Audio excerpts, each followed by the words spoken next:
উনি একজন social scientist.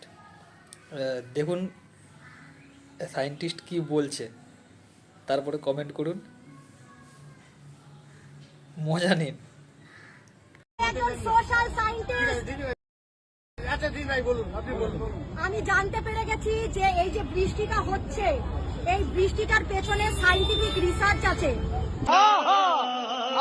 এটা আমরা নিজেরা আমিটি ইউনিভার্সিটিতে পড়েছি যে আমরা কোন একটা জায়গায় ক্লাউড ফরমেশন করে, যে আকাশটা দেখতে পাচ্ছেন, ক্লাউড ফরমেশন করে আমরা বৃষ্টি করতে পারি।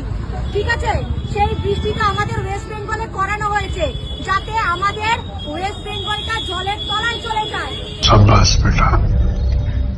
আর কার নামে দোষ পড়বে? মমতার নামে দোষ পড়বে। মমতার নামে দোষ পড়লে কে জিতবে? এই যে আমাদের দাদুরা জিতবে। বুঝতে পেরেছেন? মানে আপনি বলতে চাইছেন সেন্ট্রাল গভর্নমেন্ট ক্লাউড ফরমেশন করিয়ে পশ্চিমবঙ্গে বৃষ্টি করিয়েছে? একদমই তাই। এবং এর সপক্ষে আপনার কাছে ডকুমেন্টস আছে?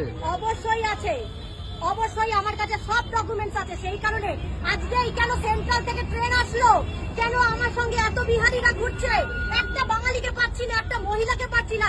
এই যে এত সুন্দর ড্রেস, একটা মহিলা পুলিশ নেই, একটা শিক্ষিত শ্রেণীর মানুষ নেই, কেন নেই? আপনি এবার চলুন। আমাকে না না না না না, আমাকে বাঁচাও, আমাকে বাঁচাও, আমাকে বাঁচাও, আমাকে বাঁচাও, আমাকে বাঁচাও, আমাকে বাঁচাও, আমাকে বাঁচাও, আমাকে বাঁচাও, আমাকে বাঁচাও।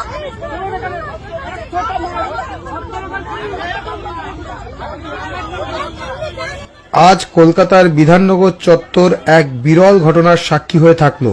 এক ভদ্রমহিলা হঠাৎই রাস্তায় আন্দোলন শুরু করেন এই বলে যে কেন্দ্রীয় সরকার ইচ্ছাকৃতভাবে পশ্চিমবঙ্গে ক্লাউড ফরমেশন করিয়ে বৃষ্টিপাত ঘটাচ্ছে যাতে রাজ্য সরকারকে বিপাকে ফেলা যায়।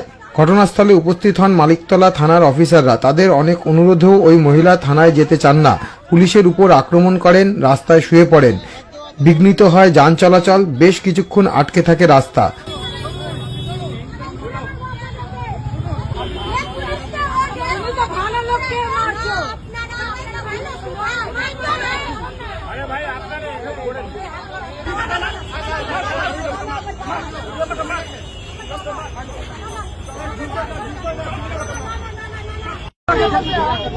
देखा आपने लापरवाही का नतीजा।